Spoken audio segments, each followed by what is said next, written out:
Imagine moving into a beautiful new home, only to learn that everyone before you fled in terror. 3 months after moving in, the warnings came too late. A neighbor whispered that the house wasn't good.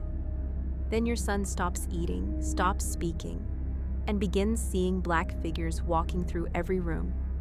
One night, you wake up to find him crawling across the floor like a snake, hissing, twisting, moving in ways no human body should move.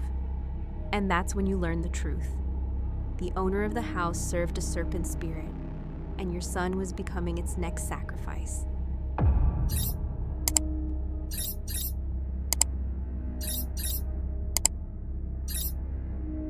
I had been living in a rental house I needed to leave, so I was desperately searching for a new place. I asked people I knew whether they could help, but I didn't rely on anyone. I pushed myself to find something quickly, searching everywhere I could. Fortunately, my search didn't take long. I soon found a house that looked perfect. It was a tall concrete home, spacious, solid, in a quiet street behind the AK Stadium.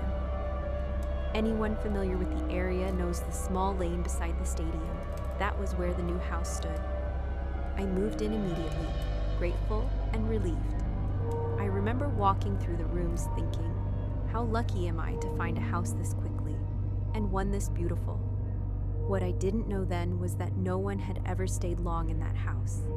Every tenant before me had left in a hurry. Month 1 passed. Month 2 passed.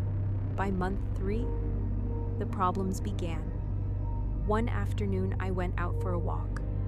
A woman several houses down called out to me. When I approached her, she asked quietly, almost whispering, "Miss, can I ask you something? Don't you feel anything strange in that house you're living in? Because no one who lives there stays long. Everyone runs away." I told her honestly that I had experienced nothing unusual and that I was comfortable in the home. She looked at me, searching my face. "I don't know the full story," she said, "but that house is not good. Now that you know, don't be afraid. Just act like nothing is wrong." I agreed, trying to appear calm, but inside, my stomach tightened. She didn't call me over for nothing. Her warning stayed in my mind. What was it that I had overlooked? What had the previous tenants experienced? Not long after this conversation, my oldest son suddenly became very sick. I have 3 sons, but this one, his illness came out of nowhere.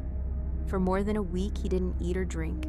His body was weak, his skin pale, and he began making strange sounds. Sounds I couldn't explain. Sounds that didn't seem human. When he finally regained enough strength to speak, he told me something that chilled me to the bone. Since the moment we moved into the house, he had been seeing black figures walking around inside it. Everywhere. In the hallways, the bedrooms, the living room, near the door. He saw them moving in silence, watching him, drifting from corner to corner. I saw nothing, but he saw everything, and he was terrified. He never wanted to be alone. He clung to me constantly, his eyes darting around the room as if expecting something to appear at any moment. His hands trembled, his voice shook. He wasn't lying, his fear was too real, too deep.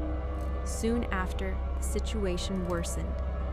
He stopped speaking altogether, and then I noticed something horrific. A growth near his navel, shaped unmistakably like a penis. It had the exact form. There was no misinterpreting it. I asked him what it was, though I knew he couldn't explain. He was too far gone, too disconnected from reality. But desperation forced me to ask anyway, hoping for anything that made sense. Nothing made sense. I left it alone, but inside I was panicking.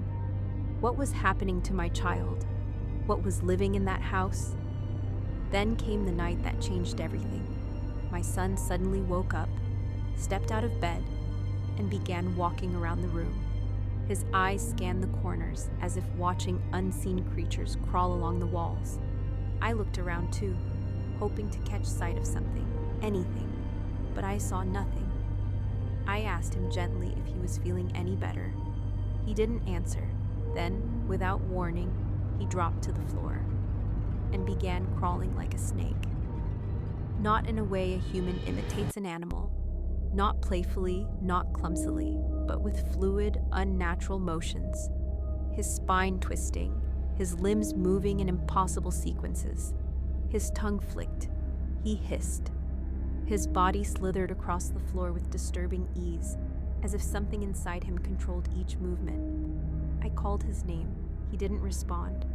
His eyes were empty, unblinking, glassy, like he wasn't inside his body anymore. The house felt suddenly cold. The air thickened. Something unseen was present. I started praying loudly. I called out to Jesus Christ, begging for protection, begging for help. Nothing changed. He became worse. The hissing grew louder, the body contorting deeper, the movements more violent. At that moment, I knew. This was no illness. Something had entered him. Something that did not belong to this world. I rushed him to my uncle, a man experienced in cultural and spiritual matters. When he saw my son, he immediately began preparing a mixture, a traditional medicine. He rubbed it across my son's body while murmuring prayers. Gradually, minute by minute, my son began returning. His breath steadied, his eyes focused. He spoke, he ate, he drank. He responded when called. Relief washed over me. I thought I had lost him. My uncle looked at me with grave seriousness. "You must leave that house, immediately. Something is wrong there." I wanted to, but finding another rental home was difficult. I had to stay 3 more months in that cursed place, 3 months filled with dread. When I finally found another home, we moved out that very day. Later, the neighbors revealed the truth. The house belonged to a Hindu family who had moved to the Netherlands. Before leaving, the woman who lived there practiced serpent worship. She served a snake spirit, fed it, honored it, bound her life to it. And when she left the country, she didn't cleanse the house.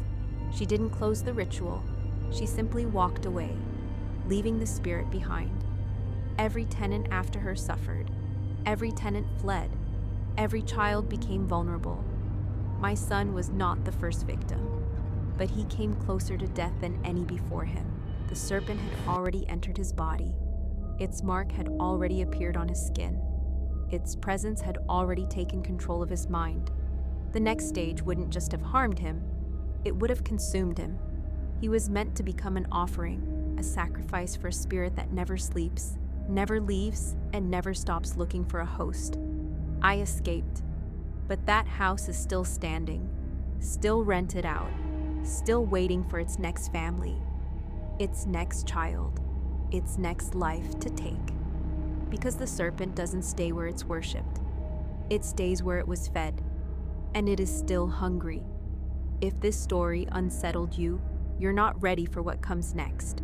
Some spirits haunt a house, some take a body, but the one in the next story doesn't stop until it takes a soul. Watch the next video. Just don't watch it alone.